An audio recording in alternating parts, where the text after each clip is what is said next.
Respected viewers, मैं mister Rafi Ahmad Awan अपने YouTube channel और फेसबुक जो पेज है उससे आपसे इस वक्त मुखातब हूँ। एज ए टीचर मेरा क्लासेस के अंदर जो एक्सपीरियंस रहता है उसमें अक्सर अगर कोई काम एक्टिविटी कोई हमारी कोई ज़्यादा ना हो या जल्दी ख़त्म हो जाए तो उसके आगे कुछ 5-10 मिनट का टाइम अगर उसका बच्चों को कोई पॉजिटिव लेसन देना हो तो अक्सर मैं मतलब एक सवाल जो है उनसे अक्सर करता हूँ।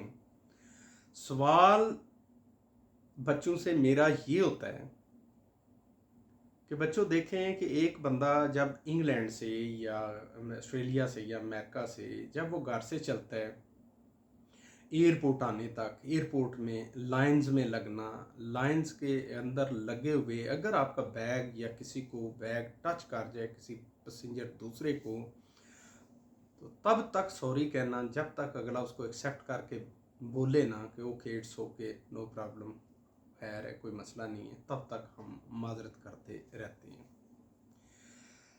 लेकिन वही बंदा जब एरोप्लेन पे बैठ के पाकिस्तान की सरजमीन पे उतरता है और एयरपोर्ट से बाहर आते हुए जो है ना अपनी कोनियाँ ऐसे कर लेता है, चाहे ये कोनी किसी की आंख में लग जाए और आंख उसकी फूट भी जाए या उसको लग जाए, और उसके साथ घड़ी अगर सुनहरी कीमती पहनी हुई है तो घड़ी ये सामने कर लेनी है, और लहजा ज़रा बदतमीज़ टाइप हो जाना, और मतलब अजीबो गरीब किस्म का बिहेवियर होता है और रूड सा बातें करना। तो बच्चों से मेरा सवाल ये होता है कि बंदा तो वही है, बाहर की कंट्री से अंदर से अगर वो स्टार्ट करता है अपना जर्नी तो इतने मैनर से स्टार्ट करते करते करते जो ही पाकिस्तान के अंदर एंटर होता है तो उसके सारे अदाब मैनर्स सब ख़त्म होके तो वही बलगर सा लहजा और मतलब अजीबो गरीब किस्म का बिहेवियर, या अगर फौरी ना चेंज हो तो 2-4 हफ्ते के अंदर वो चेंज हो जाता है। तो इसकी वजह क्या है? बच्चे कुछ उसमें से अक्सर कहते हैं sir excuse me may give the answer, मतलब जी प्लीज़ सर एक्चुअली वहाँ पर कानून सख्त है। तो मैं अक्सर उनको कहता हूँ कि भाई बात आपकी क्वेश्चन का आंसर तो बेहतरीन है, लेकिन कानून वहाँ पे सख्त है कि कानून यहाँ पे सख्त है।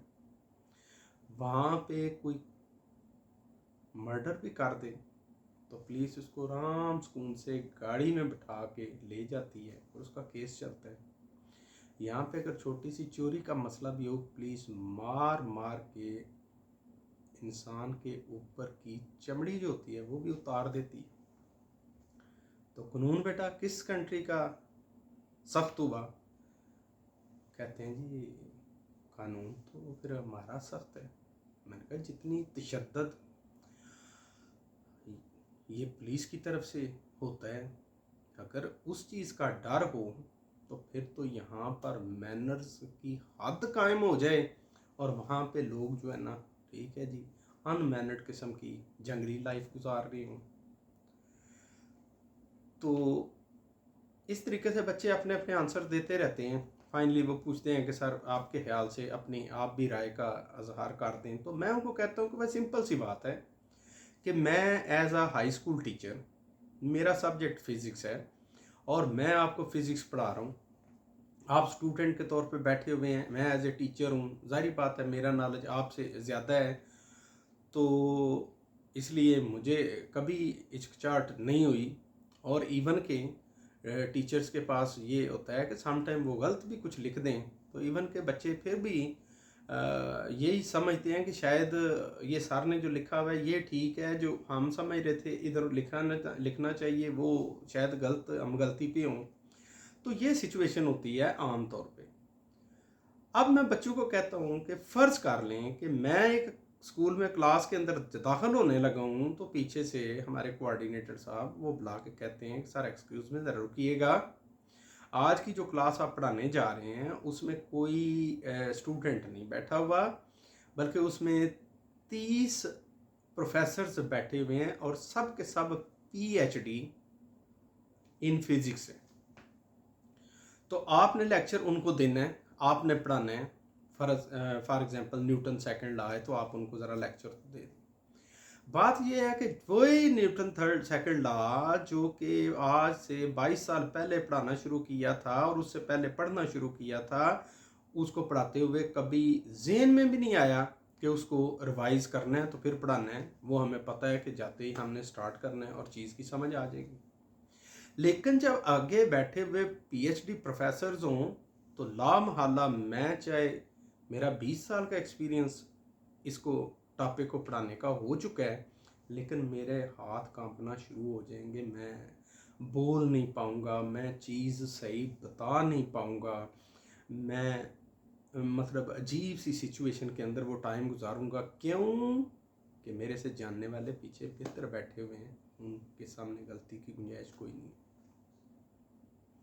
लेकिन ऑन द अदर एंड अगर न्यूटन सेकंड लॉ क्लास 5 और 6 के बच्चों को बोला जाए करवाएं, तो आप न्यूटन सेकंड लॉ की बजाय न्यूटन का थर्ड लॉ स्टार्ट कर दें। इवन देन बच्चे यही समझेंगे कि सर जो कुछ कर रहे हैं वो ठीक है, हमारी सोच से बालातर ये लॉ है तो हम इसको अंडरस्टैंड नहीं कर सकते। बिल्कुल एग्जैक्टली माशरों के अंदर भी यही सारा कुछ होता है। बात यह है कि जब यहाँ से लोग तरक्की याफ्ता कंट्रीज़ के अंदर एंट्री मारते हैं तो वहाँ पे छोटे छोटे बच्चे भी, उनके 2 4 5 7 साल के बच्चे भी मैनर्स के अंदर पीएचडी होते हैं। आप उन छोटे से बच्चों के सामने भी रैपर एक दफ़ा रोड पे फेंकेंगे, फ़ौरन वो चलते हुए आपके पास आ जाएंगे कि अंकल आप मेंटली सिक तो नहीं है, कोई दिमाग पे चोट आपके लगी है या एक्सीडेंटल को केस है या नफसियाती कोई ऐसी तो नहीं है बात। तो क्या अगर कोई कहे कि जी नहीं, तो कहते हैं कि आपने रैपर फेंका है। एक आम हेल्दी पर्सन, तंदुरुस्त आदमी जिसका दिमाग काम कर रहा हो, नॉर्मल बिहेव कर रहा हो, वो ये रैपर ज़मीन के ऊपर फेंक ही नहीं सकता। तो वो आपको बोलेगा कि ये काइंडली अंकल इसको उठाएं और वो डस्टबिन है उसमें फेंकें। तो जब आपको पता चल जाए ना कि आपने जो गलती, जो भी अनमैनर्ड एक्शन करना है उसको फ़ौरन चेक कर लिया जाना है और लोगों ने आपको बावर करवाना है कि ये काम ऐसे नहीं चलेगा, तो अल्टीमेटली दिनों के अंदर, जो काम सालों में नहीं होना वो दिनों के अंदर मैनर्ड पोजीशन के अंदर पाकिस्तानी जाकर मैनेज हो जाते हैं। और सब कुछ क्यों, वहाँ के बच्चे भी मैनर्स के अंदर पीएचडी हैं। और हमारे यहाँ हाई फाई यूनिवर्सिटी से मेडल्स लेने वाले हों, टॉपर्स हों, उनकी अक्सरियत मैनर्स के अंदर इलिटरेट बिहेवियर करती है और उसको इस चीज़ का एहसास तक भी नहीं होता, क्योंकि किसी ने चेक एंड बैलेंस किया ही नहीं होता, किसी ने बताया ही नहीं कि ये बात मैनर्स के अंदर आती है और ये मैनर से आउट है। तो हम गलतियां कर जाते हैं। लाख कोशिश करने के बावजूद, अपने आप को 100% समझने के बावजूद भी हमारे अंदर ढेरों खामियां होती हैं कि जिनको देखना इंतहाई ज़रूरी होता है, जिनको सोचना, जिनके बारे में जिनको बेहतरी की ज़रूरत होती है वो करना ज़रूरी है।